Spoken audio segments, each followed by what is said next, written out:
전 세계를 충격에 빠뜨릴 대규모 방산 소식이 전해졌습니다. 2030년대에는 림팩 해상훈련에 참여하는 함정의 절반이 대한민국의 함정으로 채워질 것이란 전망이 나온 것입니다. 그리고 이 이야기는 서방권 국가들의 조선업 몰락에서부터 시작된 것인데요. 그동안 림팩 해상훈련은 미국을 주도로 한국, 일본, 필리핀, 캐나다 등 약 20개국이 참여하는 세계 최대 규모의 다국적 해상훈련입니다. 이러한 대규모 해상훈련에 동원되는 각국의 주요 함정 중 절반이 한국산 함정들로 채워진다는 것은 동맹국과 협력국들과의 전략적 유대를 강화하고 대한민국의 함정 기술을 전 세계적으로 인정받을 수 있는 대형 사건이라 할 수 있습니다. 그야말로 대한민국 함정의 방산 수출에 탄탄대로가 열렸다고 해도 과언이 아닌데요. 사실 림팩 훈련에 참여한 국가들이 한국산 함정을 사용했던 것은 오래전부터 있었던 일입니다. 뉴질랜드, 페루, 필리핀 등은 한국이 건조한 함정을 도입함으로써 비로소 제대로 된 해군 전력을 구축하고 림팩에 참여할 수 있었는데요. 이미 지금도 림팩에 참가하는 함정 중 3분의 1 정도가 한국산 함정인 상황에서 이 비중이 절반까지 늘어난다면 대한민국의 해양방산 규모는 지금보다 몇 배 이상 더 성장할 수 있을 전망입니다. 이 밖에도 아시아타임즈는 한국이 잠수함 수출 시장에서 강력한 위치를 차지하고 있다고 보도하며 동남아시아 국가들 사이에서 중국에 대응할 전력으로 한국산 잠수함을 선호하고 있다는 점을 강조하기도 했습니다. 이렇듯 국내외 전문가들은 대한민국의 해양방산 시장이 국제사회에서 중요한 위치에 있다는 점을 역설하고 있습니다. 그래서 준비했습니다. 오늘은 대한민국의 해양방산에 대한 전망을 자세히 알려드리겠습니다. 지금 보시는 영상이 마음에 드셨다면 지인들의 카톡으로 공유해주세요. 여러분의 구독과 좋아요는 꺼리튜브 영상 제작에 많은 힘이 됩니다. 영국의 군사정보 전문업체 제인스의 분석에 따르면 세계 함정의 방산 시장은 향후 10년간 820억 달러, 한화로 약 110조 이상의 규모로 성장할 것으로 예측이 되며 약 1100척의 신규 함정이 도입될 예정이라고 보도하고 있습니다. 또한 함정의 유지보수, 정비사업도 30여 년간 연평균 약 70억 달러, 한화로 9조 원 이상의 규모로 전망되고 있는데요. 군 전문 매체들의 이러한 예측은 글로벌 해군 전력의 강화와 유지보수에 대한 수요가 꾸준히 증가할 것임을 시사합니다. 또한 함정 수출 시장에 대한 제인스의 예측은 이뿐만이 아닌데요. 제인스는 동남아시아 국가들의 해양 방산 지출 규모는 2023년 80억 달러에서 2030년 100억 달러로 증가할 것이라 전망하였습니다. 이렇듯 해외 매체에서는 여러 차례 분석 보고서를 게시하며 앞으로 해양방산 시장의 규모가 천문학적으로 성장할 것이라는 예측을 내놓고 있는데요. 그런데 해양방산 시장의 규모가 확대될 것이라는 분석과 반대로 정작 미국을 비롯한 유럽의 군사강국들은 지금 해양 분야에서 점차 기술력이 도태되거나 위기를 맞고 있습니다. US 나발 인스티튜트는 미국의 조선 능력을 향상시켜야 한다고 분석하며 미국의 조선 시장 점유율이 0.13%로 미미하다는 점을 지적했습니다. 해당 기관뿐만 아니라 CSIS와 전현직 미 해군 제독들은 향후 6년간 중국의 해상 위협이 더욱 증가할 것이라 분석하며 미 해군의 조선 역량을 끌어올려야 한다고 지속해서 목소리를 내고 있는데요. 여기에 영국도 뒤늦게 자신들의 조선 산업을 재활성화하기 위해 발버둥 치고 있습니다. 영국은 세계사에서 전통적으로 가장 강력한 해군을 보유했던 국가였습니다. 하지만 과거의 영광을 뒤로한 채 한동안 조선업에서 많은 힘을 쓰지 못했던 게 사실입니다. 그런 영국도 2020년대에 들어와서 7조 원 규모의 정부 지원을 통해 이제야 다시 해군 함정 도입과 조선업 부흥에 신경을 쓰는 모습인데요. 영국의 이러한 뒤늦은 노력은 디펜스 뉴스, 네이벌 뉴스 등 해외 군사 매체들을 통해 몇 차례 보도된 바 있습니다. 이외에도 유럽의 대표적인 해군 조선 강국으로 평가받는 프랑스에서도 국내 수요의 감소와 해외 수주 경쟁의 어려움에 직면해 있다는 보고서가 발표되었습니다. 유럽 해군 조선 및 시장 전망이란 제목으로 유로피언 세큐리티 앤 디펜스에 올라온 보고서에 따르면 러시아 우크라이나 전쟁의 여파로 해상 전력의 중요성이 올라가고 있지만 정작 새로운 선박을 인도할 유럽의 조선 인프라는 지난 30년 동안 느리지만 꾸준하게 쇠퇴해왔다는 것을 지적했는데요. 뒤이어 내용을 살펴보면 유럽 주요 국가들의 해군 조선소는 선박 제조 경험이 점차 줄어들고 있으며 이 때문에 북유럽 등의 조선소도 현재 수준 이상으로 생산량을 늘리지 늘리기가 어려울 수 있다고 분석한 내용도 함께 담고 있습니다. 이러한 내용에서 확인할 수 있는 것처럼 프랑스를 비롯한 유럽의 주요 국가들은 조선 산업이 계속 쇠퇴하고 있거나 현 시점에서 생산량을 증대시키기엔 버거운 상황에 직면해 있습니다. 그리고 미국과 유럽의 조선 산업 쇠퇴는 반대로 대한민국의 해양방산 진출에 아주 좋은 기회로 작용하고 있는데요. 공산국가이자 국제사회의 평화를 위협하는 중국을 제외하고 전 세계 국가 중에서 가장 높은 시장 점유율과 우수한 조선 역량을 보유한 국가가 바로 대한민국이기 때문입니다. 다시 말해 한국은 자유진영 국가들이 해상 전력을 보강하는 데 가장 중요한 역할을 할 수 있다는 것인데요. 한국은 이미 전 세계 세 번째로 7,000톤급 이상의 이지스 구축함을 설계한 국가이자 세계에서 5번째로 잠수함을 수출, 8번째로 3,000톤급 잠수함을 독자 개발한 나라로 평가를 받는데요. 그만큼 대한민국의 조선 역량을 의심하는 나라는 없습니다. 그리고 이러한 기회를 살려 우리 대한민국이 함정 수출 시장을 장악하는 것이 미래의 한국 방산 이익과 성장을 좌우한다고 해도 무방한 상황인데요. 이에 한국의 방산업체들도 함정의 수출 규모를 확대하기 위해 다방면으로 노력하고 있습니다. 현재 수주를 준비 중인 10조 원 규모의 호주 호위함 사업과 폴란드, 캐나다 잠수함 수출 및 함정 MRO 등을 모두 합하였을 때 무려 20조 원 이상의 경제적 효과를 얻을 수 있다는 계산이 나오는데요. 2023년을 기준으로 한국의 방산 수출 실적이 약 19조 원이었던 것을 생각해 볼 때 함정의 방산 수출로 20조 원의 경제적 이익을 얻는다는 것은 엄청난 성과입니다. 또한 우리 대한민국은 함정의 직접적인 수출 이외에도 각국의 해상 거점을 구축하기 위한 노력도 병행하고 있는데요. 필리핀을 시작으로 각 대륙과 바다의 해양방산 진출을 위한 거점을 구축할 예정입니다. 특히 필리핀은 지정학적으로 아시아와 태평양을 연결하는 전략적 요충지이기 때문에 해양방산의 성장을 위해서는 반드시 확보해야 할 중요한 거점입니다. 해외 군사 매체인 네이벌 뉴스에서도 필리핀이 한국으로부터 원양순시선, 코르벳함, 호위함 등 12척의 함정을 도입할 예정이라며 한국의 해양방산 진출에 대해 이전부터 주목해왔는데요.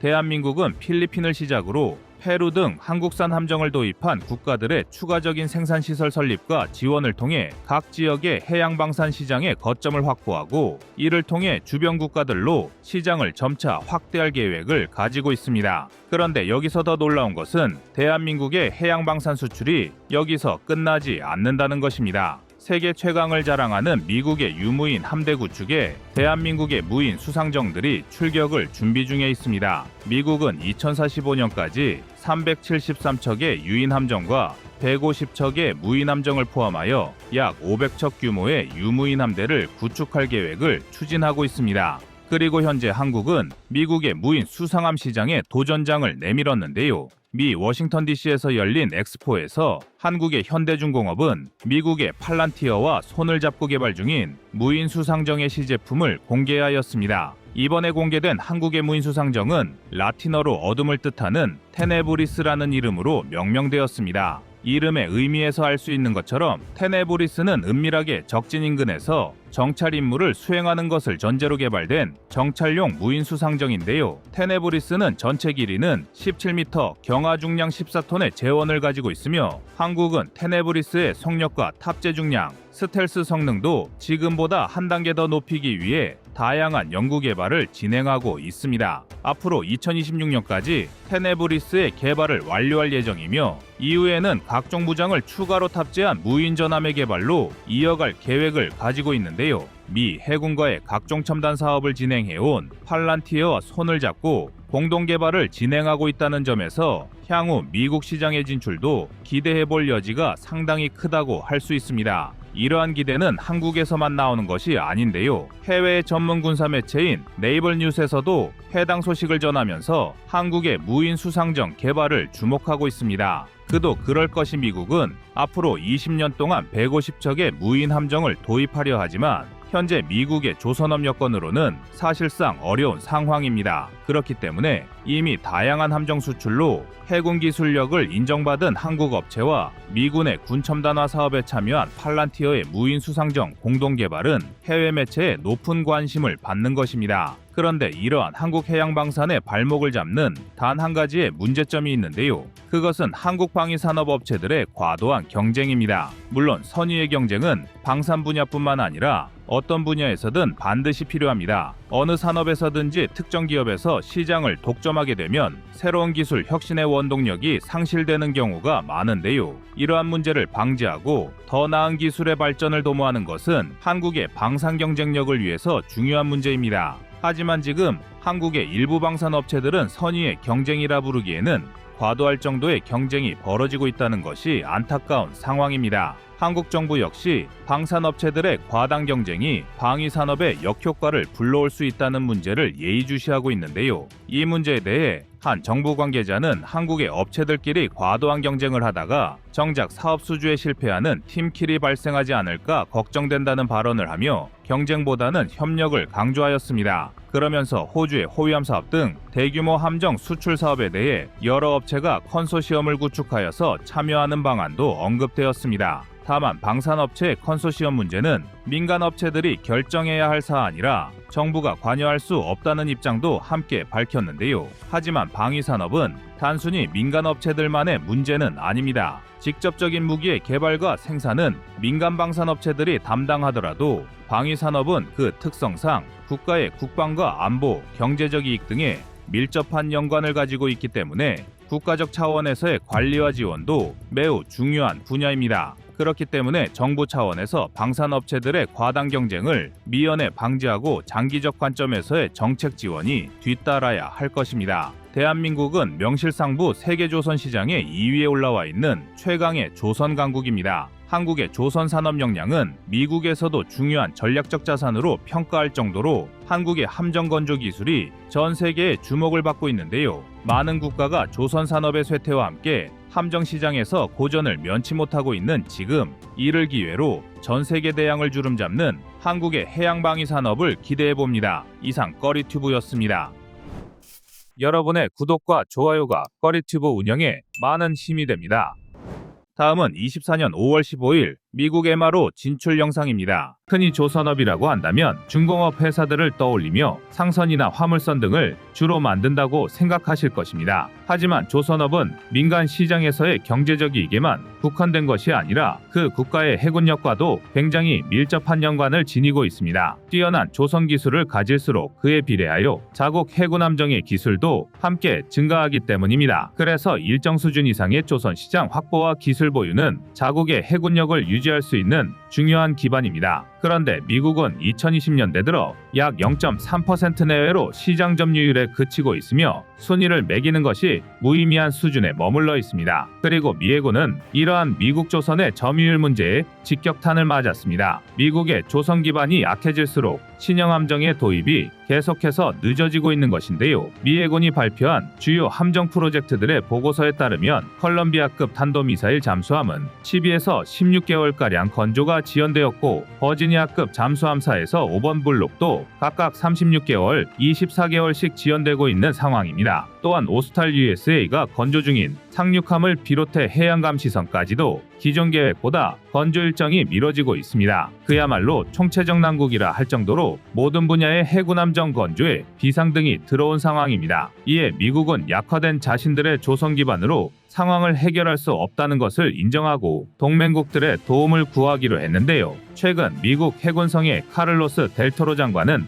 미 함정 유지보수 정비 사업을 한국에 위탁 가능한지를 점검하기 위해 지속해서 한국 조선소에 방문했습니다. 델토로 장관은 지난 2월 워싱턴에서 중국은 우리의 동맹국을 비롯한 다른 나라의 해양 주권과 경제 이익을 지속해서 침해하려 한다면서 위협에 대응하기 위해 더 큰 해군과 더 많은 함정이 필요하다고 강조했습니다. 특히 중국은 해군 함정을 건조하는 조선소를 대형 규모 6곳과 중소형 규모 2곳을 보유하고 있으나 미국이 7곳에 불과하다 보니 미국 내 조선업 역량의 한계를 느끼고 있으며 함정의 현대화는 물론 운용 중인 자산에 유지보수도 쉽지 않은 상황입니다. 중국은 전 세계 시장 점유율의 약 50%를 차지하고 있으며 미국보다 압도적인 선박 생산 능력을 바탕으로 2030년까지 전투함의 규모를 370척에서 440척 이상 증강할 계획인데요. 그나마 미국에게 위안인 것은 중국 다음으로 세계 조선 시장의 2위인 대한민국을 동맹으로 두고 있다는 것입니다. 현재 함정 건조 능력이 부족한 미국의 경우 290여 척에서 증강하진 못할 전망이기 때문에 미국 입장에서는 동맹국인 한국의 조선업과 기술을 토대로 미국의 한계를 보완하고자 MRO 사업을 시작했습니다. MRO 사업은 군수무기의 유지 보수 정비를 위해 원자재를 제외한 모든 소모성자재의 판매, 관리와 사후 정비를 이야기합니다. 특히 함정은 생산보다 유지 보수 비용이 많이 들어 MRO를 통해 효율적인 관리가 반드시 필요한데요. 미국은 중국의 공격적인 조선업계에 지배권이 위협되는 상황에서 대한민국의 조선업은 미국의 자산이라고 추켜 세우며 이지스 구축함을 포함한 고품질의 함정 건조가 가능한 국가라 인정했습니다. 그러면서 선박 공정의 디지털화된 수준과 실시간 모니터링 체계에도 감탄했는데요. 이번에 미국 진출을 가시화하는 방산업체는 HD 현대중공업과 하나오션입니다. 두 업체 모두 지금까지 대한민국 해군의 주요 함정들을 생산해온 방산기업들로 미 해군에서도 기술과 노하우, 인프라 등을 모두 갖추고 있는 것으로 평가했습니다. 하지만 우리 대한민국에겐 한 가지 걸림돌이 남아 있습니다. 그것은 바로 일본의 존재인데요. 일본은 미 7함대 배속 함정에 대해 연간 약 72억 원 규모의 MRO 사업을 수행하고 있습니다. 일본의 민간 조선소들은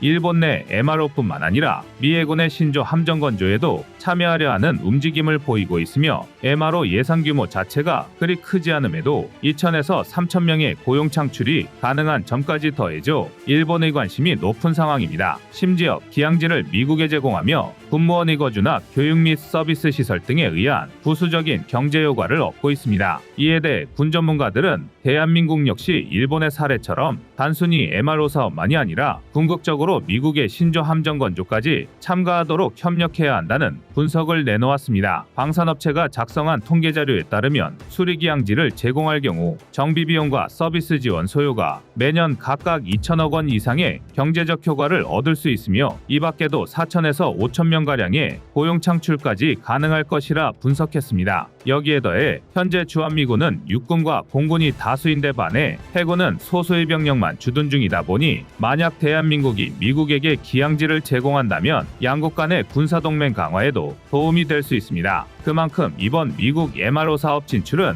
대한민국에게 군사 경제적 이익을 가져다 줄 수 있는 중요한 방위산업이라 할 수 있습니다. 이에 다양한 방위산업체들이 치밀한 전략을 갖추고 미국 진출을 준비하고 있는데요. MRO 사업 진출을 위해 HD 현대중공업은 미국의 필리조선소와 미국 정부가 발주하는 관공선 및 함정에 대한 MRO 사업 MOU를 체결했습니다. 필리조선소 미국 대형 상선의 절반 이상을 건조했고 군함정을 포함한 선박 건조 및 유지 보수가 핵심 영역으로 두고 있습니다. 이를 위해 우리 대한민국은 GE 에어로스페이스 글로벌 터빈 기업과 함정 추진체 개발을 목적으로 MOU를 체결했습니다. 이 밖에도 2022년 필리핀의 군수지원센터를 세우고 국내 최초로 해외 MRO 사업에 뛰어든 이력이 있어 향후 미국 MRO 시장 진출에서 일본과의 경쟁에도 우위를 점할 것으로 기대를 모으고 있습있습니다. 또한 하나오션은 지난 2004년부터 인도네시아의 잠수함 창정비 사업을 시작으로 2011년에는 인도네시아 해군과 잠수함 1,400톤급 3척 신조 계약을 체결했고 2021년 3월에 인도를 마무리했습니다. 미국에서는 이와 같은 잠수함 방산 수출 경험을 매우 긍정적으로 평가하고 있는데요. 그리고 우리 대한민국은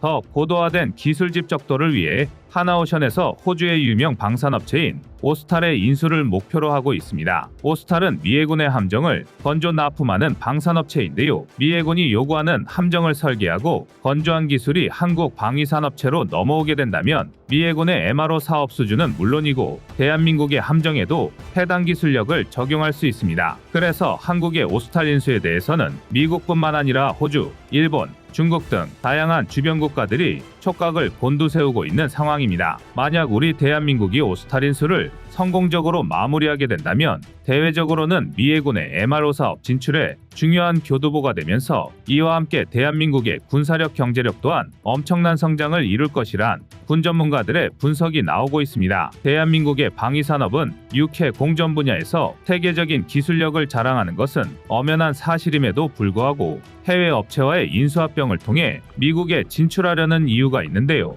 그것은 바로 미국 내에서 건조한 선박만을 운항해야 한다는 미국의 존스법 때문입니다. 이 법령에는 군함도 대상이기 때문에 미국의 해군 함정을 수주하기 위해 현지에 있는 조선소를 확보해야 합니다. 이 때문에 충분한 기술력을 이미 보유하고 있음에도 미국 현지 조선소의 인수와 협력이 필요한 것입니다. 현재 전 세계에서 다양한 대형 선박을 건조할 수 있는 국가는 한국과 중국, 일본, 3개국이라는 평가를 받습니다. 중국은 미국과 태평양을 둘러싸고 패권 다툼을 벌이고 있고, 일본은 대한민국보다는 건조 능력이 떨어지지만 군함을 만들 수 있는 기술력은 충분합니다. 그래서 대한민국은 미국과의 공격적인 협약을 통해 미국의 입장에서 함정을 건조할 수 있는 최상의 국가로 탈바꿈하고 있는 것입니다. 이미 HD현대중공업은 필리조선소를 확보한 상태이고, 하나오션 역시 호주 방산업체인 오스탈린수에 성공한다면 차후 미국 시장 내 함정 건조에 순풍이 불 것으로 기대됩니다. 대한민국은 이제 미래의 방산 먹거리로 특수선 함정의 유지 보수 정비 시장으로 눈을 돌렸습니다. 통상적으로 잠수함이나 함정은